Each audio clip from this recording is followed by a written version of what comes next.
오늘 레위기 말씀을 가지고 함께 말씀을 나누도록 하겠습니다. 오늘은 저희가 속한, 우리 교회가 이제 속한, 아직은 속하지 않지만 속하게 되고, 제가 있는 교단, 우리 교단은 예장 통합인데, 이 교단은 오늘을 경건절제 및 환경주일이라고 제정해서 지키고 있습니다. 우리나라 역사를 잠깐 보면 1960년대 이제 50년의 전쟁이 그쳐지고 60년대부터 경제 성장, 산업화 이런 것들이 막 이루어지기 시작하면서 엄청난 경제 발전을 이룬 나라라고 아마 세계적으로 유례 없는 나라로 모두가 알고 있죠. 그러게 그만큼 엄청난 발전을 이루어진 나라였지만 그와 동시에 그 발전이 참 무색하게도 이 땅의 자연이 많이 훼손되어지고 있었던 것입니다. 그래서 정부에서도 이러한 것을 또 관심을 가지고 여러 방법들을 가지고 진행했었고, 그래서 1980년도에 기존에 하던 모든 업무들을 다 통합을 해가지고 환경청이라는 이제 조직을 만들고 설립하고 그 뒤로 이제 환경에 대한 관심을 많이 가졌습니다. 1980년대에 이렇게 우리나라에서도 물론 격동의 시절이긴 했지만 이런 환경에 대한 관심이 있기에 교회들도 이때 함께 발맞추어 나갔고, 그래서 교회들도 여러 가지 노력들을 한 끝에 1984년에 바로 함께 한국에 있는 모든 교회들 협의회가 함께 모여서 환경주의를 제정했다라는 거죠. 그래서 세계 환경의 날이 언제냐라고 하면 6월 5일이 세계에서 정한 세계 환경의 날입니다. 그래서 이 6월 첫째 주 또는 둘째 주일을 한국의 교회들이 환경주일로 지키고 살아가고 있습니다. 그래서 우리 그 교단에서도 이때 맞춰서 이 흘러가는 속에서 1992년대 총회에서 6월 첫째 주, 그러니까 뭐 그전에도 환경에 대한 관심들은 많았지만 공식적으로 환경주의를 6월 첫째 주로 제정했고 2013년에 돼서 경건절제 및 환경주의라고 이름을 좀 바꾸어서 지키고 있습니다. 보통 이제 감리교 같은 경우는 이제 다음 주 6월 둘째 주일로 지키기도 해요. 이게 성경적으로 나와 있는 어떤 정해진 절기가 아니기 때문에 각 교단에서 정하는 대로 진행이 되어지고 있습니다. 어쨌든 우리는 6월 첫째 주를 이 경건절제 및 환경주일로 지키고 있습니다. 이 환경주일에서 경건절제라는 단어까지 붙인 건 우리가 앞서 지난주에 말씀 나왔던 것처럼 모든 만물을 창조하신 창조주 하나님, 그 하나님의 환경을 돌보는 것뿐만 아니라 우리가 함께 서로를 돌보는 영혼을 사랑하고 생명을 살리는 일에 앞장서야 되지 않겠느냐라는 마음에서 경건절제라는 부분도 함께 추가해서 경건절제 및 환경주의라고 지키고 있습니다. 그래서 자연뿐만 아니라 모든 생명들을 사랑하고 또 함께 이 생명을 살리는 일에 앞장서는 것, 그것이 바로 하나님의 자녀들이 해야 되는 일이다 여기며 이 날을 지키고 있습니다. 그래서 우리들도 하나님의 자연을 지키고 또 생명을 살리는 일에 조금씩 우리가 생각하면서 앞서가고 그 일들 감당한 우리 한 사람 한 사람 되기를 원합니다. 그럼 환경주의에 맞춰서 그럼 우리는 무엇을 해야 될까라는 이야기를 오늘 함께 나누고자 합니다. 우리는 그 말씀을 나눌 텐데 환경을 많이들 강조하고 또 수많은 실천 사항들 이야기하고 이렇게 해야 된다 저렇게 된다 수많은 일들이 참 많습니다. 교회를 세워갈 때에도 그런 생각들을 많이 했어요. 환경에 대한 이야기들이 많아지고 있고 큰 교회들은 그 교회들마다 각자마다 할 수 있는 일들이 성도도 많고 교회 규모도 있으니까 많이 할 수 있잖아요. 작은 교회들이 무엇이 할 수 있을까라고 하면 이 환경에 관련된 부분들에서 녹색교회 또 이 기후에 이런 것들을 돌보는 그런 교회들의 역할을 감당하는 것도 참 좋을 것 같습니다 라고 이야기들을 많이 하고 또 그런 교회들이 참 많습니다. 우리 안양 군포 의왕 지역에서도 처음으로 지정됐던 그 녹색교회 교회도 그냥 상가에 있는 작은 교회예요. 그 작은 교회에서 목사님이 이런 녹색교회를 꿈꾸면서 그 교회부터 시작을 하셨고, 그런 그 움직임들이 이제 노회에서까지도 그분이 큰 활동을 하고, 총회에서까지도 큰 활동을 하고 계십니다. 그래서 녹색교회, 창조세계를 또 위한 교회들 많이 고민하고 생각을 했고, 그런 교회를 이루어가기 위해서 어떻게 해야 될까? 많은 고민들을 하며, 어떤 일들이 있는지, 아니면 어떤 세미나를 많이 참석해 볼까? 또 때로는 이런 걸 위한 어떤 매뉴얼들이 존재할까? 이런 고민들을 많이 하고 찾아봤는데, 일단 아무리 보고 봐도 무언가 계속 막히는 듯한 느낌을 받았습니다. 무엇 때문에 그러냐? 그 전에 전제되어야 될 것이 하나 있었기 때문이에요. 그것이 무엇이냐? 오늘 말씀의 아침에 메인 주제이기도 한데 바로 이 모든 게 하나님의 소유라는 것을 인정하는 데부터 시작을 해야 이것들이 가능하다는 거죠. 이게 무슨 말일까? 오늘 말씀을 통해서 이 창조세계를 바라보며 환경주의를 향한 하나님의 뜻이 무엇인지 우리가 함께 살펴보고 또 그 가운데서 우리가 어떠한 믿음의 결단들을 가지고 나가야 될지 오늘 함께 나눠보도록 하겠습니다. 오늘 1절에 보면 하나님께서 이렇게 말씀하세요. 여호와께서 시내산에서 모세에게 말씀하여 이르시되, 계속 레위기에서 반복되는 말씀 중에 하나입니다. 여기 시내산이라는 곳이 나와요. 이 시내산은 이스라엘 백성들에게서는 너무나도 중요한 곳입니다. 여기가 이스라엘이냐? 이스라엘도 아닙니다. 지금은 원래 고전적으로 일반적으로 알고 있었던 장소가 있지만 또 아니라고 말하는 사람도 있기는 해요. 어쨌든 시내산이라는 공간이 존재합니다. 근데 이것은 이스라엘 백성들에게 너무나도 중요한 곳입니다. 왜 그러냐면 이스라엘이라는 하나님께 선택받은 백성들, 하나님의 나라가 시작되는 곳이 이 시내산이기 때문입니다. 시작된다는 말이 무슨 말이냐? 이스라엘은 나중에 저 가나안 땅, 지금 말하는 그 가나안 땅 이스라엘 영토에 살아야 이스라엘 아닌가라고 하면 역사를 보면 이래요. 그러니까 이 사람들이 애굽에서 노예처럼 생활하게 된 그 시작은 어디였느냐? 바로 요셉이 총리 대신이 됐을 때입니다. 요셉이 이집트 애굽의 총리 대신이 됐을 때 흉년이 그 지역들에 다 들었고 결국 야곱, 즉 요셉의 아버지인 야곱과 그의 온 가족들, 대가족들이 이 애굽 근처에 와서 살기 시작을 했습니다. 그렇게 그곳에서 살기 시작하면서 그곳에서 번성하여서 한 가정이었던, 그 한 대가족이었던 그 가정이 이제 민족이라고 불릴 만큼 엄청나게 번성하게 되었었던 것이죠. 그리고 그렇게 번성했었고, 그리고 이들을 바로 무엇이라고 불렀냐? 히브리 민족이라고 불렀습니다. 그러니까 이들을 처음부터 이스라엘 백성이라고 하지 않았어요. 왜냐하면 이들은 나라가 아니었기 때문에. 그냥 한 가정이었고, 그 가정에 내려놓은 뿌리들이었기 때문이죠.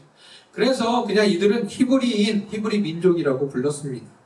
그런 그들을 하나님께서 데리고 출애굽해서 3개월이 되는 시점에 도착한 곳이 어디냐? 시내산이라는 거예요. 이 3개월이라는 게, 뭐 3개월이나 지났나 보다 고생했다라고 우리가 생각할 수도 있겠지만, 또 한편 생각해보면, 물론 그들을 쫓아왔던 그 애굽의 군대들이 홍해에서 다 수몰되고 죽기도 했지만, 이미 애굽에서 나온 지 3개월이나 됐다라는 얘기예요. 그럼 무슨 말이에요? 애굽에서 더 이상 이 사람들한테 관심이 없다라는 거예요. 따라올 생각도 없어요. 더 손해죠.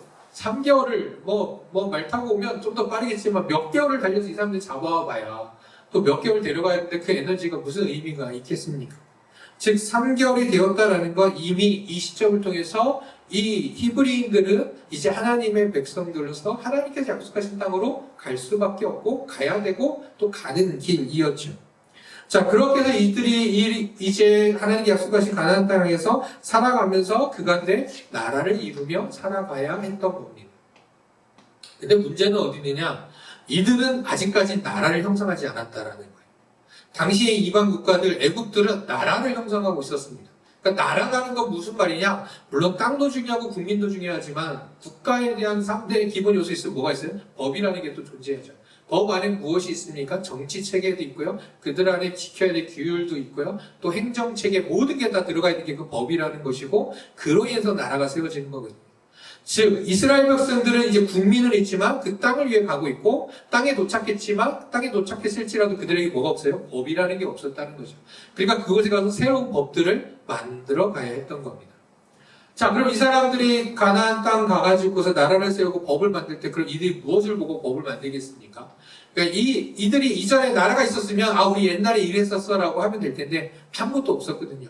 그러니까 무엇을 어디서 배우겠어요? 그 땅에 이미 살아갔던 사람들, 이방인들 또는 옆에 이방 민족들, 나라들의 법들을 가져왔겠죠. 그런데 문제는 어디 있느냐? 그들의 그 법은 누구에게 관련되어 있느냐? 우상들에게 관련되어 있다는 거예요. 하나님의 백성들이지만 하나님이 아닌 우상들에 의해 정해져 있는 그런 법들을 배울 수밖에 없는 상황들이 놓여질 게 뻔할 뻔짜였던 거죠. 그래서 하나님께서는 이스라엘 백성들이 가나안 땅 가기 전 그들이 이제 시작하는 그때에 아주 세세한 것 하나하나 그들에게 알려주십니다. 그래서 이 시내산에서 그것들을 알려주세요. 정말 세세한 거 하나하나까지 다 알려주시면서 그들이 가서 나라를 이루며 살아갈 때 이렇게 살아야 돼 너희들은 이러면서 얘기해 줍니다. 그 이유는 하나죠. 바로 하나님의 뜻대로 이 하나님의 백성들로 하나님의 나라로 세워지기 원했기 때문이에요. 그 중에 그 많은 내용들 중에 오늘 레위기 25장은 무엇을 얘기하느냐? 안식년과 희년이라는 말이 여기서 등장을 합니다. 안식년과 희년에 대한 이야기가 나오는데 오늘 2절에 보면 이런 얘기를 말씀을 하세요. 너희는 내가 너에게 주는 땅에 들어간 후에 라고 합니다. 나중에 가나안 땅에 들어간 후에 어떻게 하느냐? 그 땅으로 여호와 앞에 안식하게 하라 라고 이야기합니다. 자, 안식년, 안식을 하라고 하는데 무엇을 안식하라고 하느냐? 땅을 쉬게 하라고 말하는 겁니다. 그 방법이 무엇이냐면 이 이후에 나와요. 뭐냐면 6년 동안은 그 땅 가운데 그때 당시에 가장 큰 열매 포도, 그 지역에서 포도가 많이 열리고 그것들로 열매만 맺게 하는 게 아니라 기름도 없고 많은 것들을 얻죠. 그래서 그 땅의 포도를 6년 동안 심고 가꾸고 밭에서 많은 작물들을 또 심고 거두고 가꾸지만 7년째, 7째 해가 되는 때 그 땅을 쉬게 하라라고 합니다. 그 땅에 아무것도 심지 말고 아무것도 가꾸지 말라고 합니다. 심지어 그냥 놔두면 어떤 일도 생겨요? 가꾸지 않아도 어떤 일이 생겨요? 포도나무에 열매가 맺힐 수도 있어요. 그 열매조차도 먹지 말라고 이야기하십니다. 그러면 그 해는 뭐 먹고 살아요? 라고 할지 모르지만 하나님께서는 그에 대해서도 이렇게 말씀하세요. 6년째가 되면 평소에 얻는 것보다 더 많은, 특히 말씀에서 보면 3년치 동안 먹을 수 있을 만큼의 양을 6년째 때 너희들에게 다 채워줄 거야 라고 말씀해 주세요. 그러니까 먹을 거 고민하지 말고 땅을 7년째가 되면 무조건 쉬게 해라. 그것이 하나님께서 정하신 안식년의 방법입니다. 그 방법 바로 말 그대로 땅을 쉬게 하라라고 이야기해 주시는 거예요. 이스라엘 백성들에게. 이게 무슨 말인가? 근데 요즘의 농법에서도, 요즘은 그래도 많이 좋아졌다고 하지만 여전히 요즘에도 그런 일들이 많이 있다고 하죠. 저도 잘 밭도 안 갖고 잘 모르지만 어떤 작물들을 심고 때로는 그 땅을 쉬게 하는 경우도 있다고 합니다. 일부러 쉬게 하는 경우들도 있고요. 또 때로는 좀 안 좋은 걸로는 인삼하고 담배가 이런 걸로 되게 유명하다고 하죠. 인삼과 담배 같은 경우는 한 번 심고 나면 그 땅을 다시 쓸 수 있다? 없다? 거의 없다고 하고 그 땅을 엄청나게 쉬게 해줘야 된다고 이야기합니다. 그러니까 한 번만, 1년만 심어도 한 3년은 쉬게 만들거나 뭐 9년, 10년, 20년까지도 쉬게 만들어야 될 만큼 땅을 망쳐놓는다라고 이야기하죠. 근데 땅을 망쳐놓는 게 아니라 왜 그렇게 됩니까? 땅에 좋은 어떤 영양소들을 다 가져가기 때문에 뭐 인삼과 담배를 심고 나서 끝내고 나면 그 땅은 그냥 무기질 그냥 흙만 나오는 아무런 에너지도 없는 흙이 되는 거죠. 그것이 자연스럽게 그곳에서 에너지가 생겨날 수 있도록 만들어주기를 기다리는 것, 그 땅을 쉬어야 된다라고 이야기하는 겁니다. 그렇다면 하나님께서 하나님의 질서 속에서 그들에게 야 너희들 7년째 된 땅을 쉬게 해 라고 하신 건 그들에게 하여금 먹고 살아가는데 문제 없도록, 만약 쉬지 않고 하게 되면 땅이 어떻게 돼요? 망하게 되겠죠. 그렇기 때문에 쉬지 않고 하는 것이 아니라 땅도 쉬게 해야 너희들 잘 먹고 살 수 있어. 그러니까 너희들한테 이렇게 농법을 알려줄게 라고 이야기하는 것처럼 때로는 우리가 보일 수도 있다는 거죠. 그런데 하나님께서 이게 정하신 진짜 이유가 하나 있습니다. 그 이유와 함께 오늘 안식년에 맞춰서 또 하나의 단어가 있는데 바로 희년이라는 겁니다. 하나님 이렇게 말씀하세요. 너희는 50년째 해가 되면 그 해를 거룩하게 하고 그 땅에 있는 모든 주민을 위하여 자유를 공포하라. 이 해는 너희에게 희년이니 너희는 각각 자기의 소유지로 돌아가며 각각 자기의 가족에게로 돌아갈지라 라고 말을 합니다. 즉 50년째 해가 되는 해는 거룩하게 하라라고 하면서 자유를 공포하고 각각 자기 집으로 돌아가라 이렇게 이야기합니다.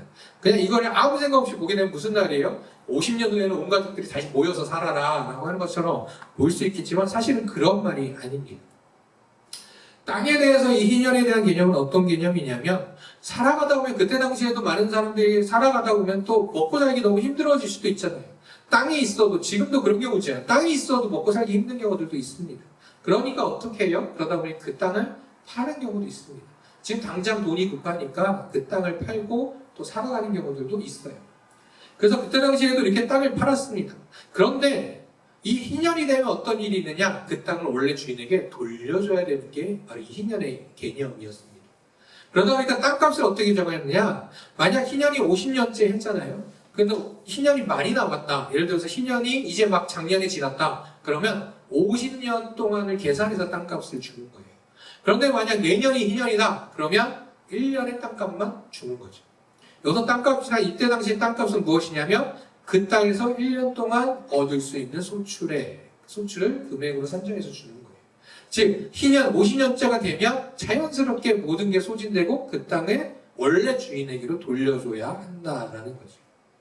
그럼 왜 이런 걸 만드셨을까라고 하면 당시로서 이스라엘 백성들이 살아갈 때 어떤 이들은 좀 어려운 상황에 놓여질 수도 있겠죠. 빈부의 격차들이 일어날 수도 있고 그 여러 가지 살다 보면 어떤 어려움에 처하는 이들도 있을 텐데 이런 속에서도 이들이 회복할 수 있는 그 가족이 다시금 살아갈 수 있도록 하기 위해서 하나님께서 만들어주신 법 중에 하나라는 거죠. 즉 모든 것이 없어서 너무 힘들어서 요즘도 그런 경우 있잖아요. 가족들이 다 아프고 막 그래서 살아갈 수 없는 상황에 이때도 땅을 바꿔야 되지만 바꿀 사람이 없는 상황이라면 그 땅을 팔아놓고 살아가겠죠. 그렇게 50년이 지났을 때 어떻게 된다? 그럼 그대로 그 가족은 살아가느냐라고 하면 아니요. 다시 그 땅을 다시 얻고 살아갈 수 있도록 회복시켜준다.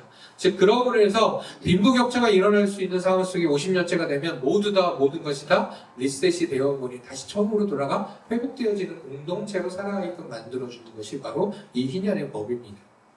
땅만 그러느냐라고 하면 그냥 돈도 그래요. 채무관계, 빚도 그래요. 똑같이 50년이 되면 모든 빚도 탕감받는 것, 그것이 바로 희년의 개념이었습니다. 그 희년은 어떻게 보면 이스라엘 백성들이 그 땅 가운데 살아가는 데 있어서 어떤 부동산 개념, 경제 개념을 하나님께서 알려주시고 그들이 살아갈 수 있도록 해주신 방법이라는 거죠. 자, 안식년, 희년을 보면 참 좋다. 이 민족이, 이 살아가기, 이 국가가, 이 나라가 살아가기 위해 참 좋은 방법이다. 물론 지금 자본주의 경제사회 속에서는 불가능한 일이라고 볼 수 있겠죠. 그러나 그때 당시로 살아가는 하나님 나라의 하나님의 백성들, 하나님의 나라는 그런 방법으로 살아갈 수 있도록 하게 했다는 겁니다. 그런데 겉으로 보면 안식년과 희년이 땅의 인간으로 해서 혹사받지 않도록 땅을 쉬게 해줘라. 그리고 빈부의 격차 등 삶이 어려운 이들의 삶이 이스라엘 백성들 공동체가 다시 회복되어져서 하나님의 백성으로 살아갈 수 있도록 해줘라 라고 만든 그런 안식년과 희년의 어떻게 보면 그러한 법이기도 하지만 그 안에 중요한 하나님의 뜻이 담겨져 있다는 거죠. 안식년도 희년도 그 전에 동일하게 전제가 되어질 것이 하나 있는데 그것이 바로 오늘 23절에서 설명해 주고 있습니다. 하나님이 이렇게 말씀하시거든요. 희년에 대한 이야기 하시고 그 후에 이렇게 이해하시는 겁니다. 토지를 영구히 팔지 말 것은 토지는 다 내 것이니라. 너희는 거류민이요 동거하는 자로서 나와 함께 있느니라. 바로 토지는 땅은 여호와 하나님의 것이다 라는 것이죠. 이스라엘 백성들이 그 땅에 와서 살아가고 있고 이거는 우리 민족, 우리 가족의 땅이야 라고 말할지 모르지만 이스라엘 백성 자체가 뭐라고요? 그곳에 살아가는 동거하는 자. 즉 우리가 집에 살 때 전세 월세로 살아가듯이 그냥 거기에 거주하며 살아가는 자들이 바로 이스라엘 백성이라는 거죠. 그 이유가 무엇입니까? 바로 하나님께서 그 땅의 주인이시기 때문이죠. 그렇기 때문에 이 땅이 누구의 소유도 되지 않고 오직 하나님의 소유이기 때문에 희년이 되면 돌려줄 수 있는 거죠. 안식년이 되면 그 땅을 쉬게 할 수 있는 겁니다. 왜요? 하나님의 것이기 때문이죠. 그래서 안식년과 희년은 겉으로는 그냥 그 땅 가운데 우리가 잘 살아갈 수 있는 하나의 제도처럼 보이지 않지만 그 이면엔 하나님이 모든 것의 주인입니다 라고 말을 하고 있는 겁니다. 그래서 이스라엘 백성들은 이 말씀에 따라 이 하나님의 뜻에 따라 살아갔던 것이죠. 그런데 그렇게 살아가면서도 사람들의 욕심은 끊이지 않죠. 그래서 이것을 악용하는 이들도 생겨납니다. 그렇다고 말씀을 어기느냐? 말씀을 어기지는 않습니다. 그래서 어떤 사람들이 생기느냐? 자, 땅을 팔았어요. 땅을 팔아 내가 땅을 샀어요. 그러면 희년이 되면 돌려줘야 되잖아요. 그런데 그 땅을 자기가 사놓고 다른 사람에게 그 땅을 다시 팝니다. 그러니까 어떤 일이 일어나느냐? 희년이 돼서 그 주인이 와서 원래 살던 사람들이 와서 내 땅을 주십시오라고 하면 뭐라고 얘기해요? 그 땅은 내 거 아닌데 나 몰라라고 말을 하는 거죠. 그럼 결국에 그 가족은 그 땅을 잃어버릴 수밖에 없게 되는 겁니다. 때로는 부채에 대해서도 그래요. 빚이 있어도 그 빚을 어쨌든 갚아 나가야 되고 그 문제들이 있죠. 그런데 희년이 되면 어떻게 돼요? 그 모든 게 다 끝나버려요. 즉 어떤 사람이 돈을 빌려줬어도 희년이 되면 그냥 탕감받아야 되는 게 이때의 희년의 법입니다. 근데 그때는 어떻게 하느냐? 돈을 빌려주고 나서 그 사람들이 그럼 희년이 되면 못 받잖아요. 그러니까 어떻게 하느냐? 법으로 나아갑니다. 재판에 붙여요. 재판을 붙여서 그 빚을 이제 어디로? 국가로, 정부로, 그들의 큰 규모, 그러니까 그쪽으로 보냅니다. 그렇게 되면 그들의 해석은 어떻게 되느냐? 즉 희년에 대해서 돌려줘야 되는 건 개인의 빚이다라는 거죠. 채무관계라는 거죠. 그리고 더 이상 이거는 개인의 관계가 아니라 나라와 너희의 관계이기 때문에 희년이 돼도 탕감되어야 된다는 법은 여기에 소용되지 않는다라고 이야기를 하는 거죠. 그런 방식으로 사람들을 그렇게 해서 악용하며 결국에 이스라엘이 빈부격차를 가져가기 시작을 했습니다. 그래서 예수님께서 이 땅에 오셨을 때 그렇게도 그때 당시에 지도자들을 향하여, 제사장들을 향하여, 바리새인들을 향하여, 또 그 외에 많은 이들을 향하여 그들을 책망했었던 이유가 바로 이런 이유입니다. 왜 그러느냐? 그들은 결국 물론 그들이 볼 때는 제도에 따라 하나님께 정하신 법에 따라 따른 것 같고 말씀에 따른 것 같지만 무엇을 잃어버린 겁니까? 이게 다 하나님의 소유라는 걸 까먹은 거죠. 원래 내 거야 라고 그들은 생각했던 겁니다. 하나님께서는 이 신의 산, 아직 땅도 얻지 못하고 나라도 이루지 못한 그 가운데 이스라엘 백성들에게 안식년과 희년을 정하시며 그들에게 지키라고 하신 그 말씀 이면엔 바로 하나님의 선언이, 이러한 선언이 있던 겁니다. 이 땅도 내 것이고 자원도 내 것이고 생명도 내 것이고 너희도 내 것이다 라는 것이요. 이제 땅에 가서 살 때에 그들 가운데 일어날 수 있는 탐욕, 욕심들 가운데서도 그런 것들 가지지 말고 이 모든 것이 다 내 것이야. 그러니까 내 말을 하나님의 그 주권을 인정하며 그것들을 돌보고 아끼고 가꾸며 살아가야 돼 라고 말씀해 주신 것이죠. 환경주의, 오늘 환경주의를 이야기하면서 때로는 한동안은 그런 이야기를 참 많이 했습니다. 환경주의 되면 무엇을 많이 얘기하냐? 플라스틱 쓰지 마라, 텀블러 써야 된다, 뭐 해야 된다, 이런 말들이 많았습니다. 그것이 얼마나 중요한지 알아? 라고 하면서 그걸 지키려고 많이들 노력했습니다. 그런데 그것도 율법이 되다 보니까 어떻게 되느냐? 교회에서도 그것을 해간다고 하면서도 오래 가지 못합니다. 그냥 한 주 정도만 아낍니다. 텀블러 사놓고 한 두 주 정도만 쓰다가 그 다음에 찬장 안에 그대로 보관해 두는 것도 또 보통 우리들의 삶이었습니다. 왜 이렇게 되었을까라고 하면 바로 근본적인 질문과 근본적인 하나님의 말씀과 뜻을 알지 못하고 있기 때문이죠. 청지기적인 질문은 이렇습니다. 너희는 이 땅을 정복하려 하느냐? 아니면 이 땅을 회복시키려 하는가? 아니면 나의 말에 순종하려 하는가? 이러한 질문들로 하나님은 오늘 우리에게 던져주고 계십니다. 기후위기에 있어서 우리가 실천해야 될 다른 많은 것들이 있습니다. 많은 봉사뿐만 아니라 우리가 해야 될 많은 것들이 있겠지만 그 이전에 먼저 우리가 생각해야 되는 건 바로 하나님의 것을 하나님의 뜻대로 사용하기 위해 또 하나님의 뜻대로 본래의 모습으로 회복하기 위해 내가 무엇을 해야 될지라는 생각을 가지고 우리가 움직일 때 모든 것들이 자연스럽게 이루어질 수 있을 것이라는 거죠. 그래야 내가 뭘 했고 왜 너는 텀블러 써 안 써? 라고 하면서 환경주의를 이해할 것이 아니라 자연스럽게 우리가 살아가는 가운데 하나님이 이것이 주인이 하나님이기에 그럼 나는 어떻게 해야 되지? 라는 생각 속에서 정말 하나님의 이 창조 세계를 우리가 온전히 돌아볼 수 있게 될 것이라는 것이죠. 바로 모든 것이 다 하나님의 것이라는 겁니다. 그렇게 보면서 모든 것이 주님의 것임을 인정하는 가운데 우리는 여러 가지들 실천해 나가야겠죠. 그래서 창조주의를 되면 한 번쯤 보고 가는 것도 중요한 것 같습니다. 이게 다는 아니죠. 각자마다 요즘 보면 예전엔 정해져 있었어요. 몇 가지가. 10가지 정도가 정해져 있고 있었는데 요즘은 정말 많은 또 각자의 삶의 자리에서 지켜야 될 것들을 많이 나누기도 합니다. 여러분 다 아는 거죠. 장바구니 이용하고 플라스틱 일회용 쓰지 말고 불필요한 거 하지 말고 여러 가지가 있습니다. 이러한 것들을 모르느냐? 모르진 않죠. 그러나 그냥 우리가 살아가다 보면 아무것도 내 건 내 마음대로 하는데 내 물 내 마음대로 쓰고 내가 갖고 싶은 대로 먹고 싶은 대로 내 마음대로 하는데 무슨 상관이야? 라는 바로 그러한 생각들에서 이런 것들을 실천하지 못하고 살아간다는 것이죠. 개인적으로 이제 요즘엔 탄소 중립이라는 말도 많이 합니다. 저 개인적으로는 제로 웨이스트라는 단어에 많이 꽂히고 많이 생각하고 있습니다. 제로 웨이스트란 말 그대로 쓰레기를 줄이는 것, 쓰레기를 없애가는 것을 또 이야기합니다. 그런 운동에 관심이 많고, 그래서 이제 요즘에 또 플로깅이라고도 많이 하죠. 산책하면서 쓰레기 줍는 것들도 많이들 하고 있습니다. 이런 것들을 이제 하고 싶지만 아직은 기회를 찾지 못하고 있지만 하나하나 해보려고 합니다. 그런데 그 중에서 우리가 중요한 건 이것들을 시작하기 앞서 중요한 건 바로 오늘 말씀처럼 이 모든 게 하나님의 것이라는 걸 인정해야 이 모든 것들을 자연스럽고 지속적으로 할 수 있게 된다는 거죠. 그냥 이것들 중에 나는 뭐 했어? 10개 중에 나는 몇 가지 지켰어? 라고 하면서 나를 만족시키고 많은 것을 그치는 것이 아니라 내 삶의 자리에서 내가 할 수 있는 것들을 또 그 안에서 하나님의 것인데 내가 함부로 했던 것이 있지 않은가 생각하면서 그것들을 실천해 나아갈 때 그것이 바로 하나님께서 하신 안식년과 희년을 지키는 바로 하나님의 백성, 하나님의 청지기로서의 사명을 감당하는 사람들의 몫이라고 생각합니다.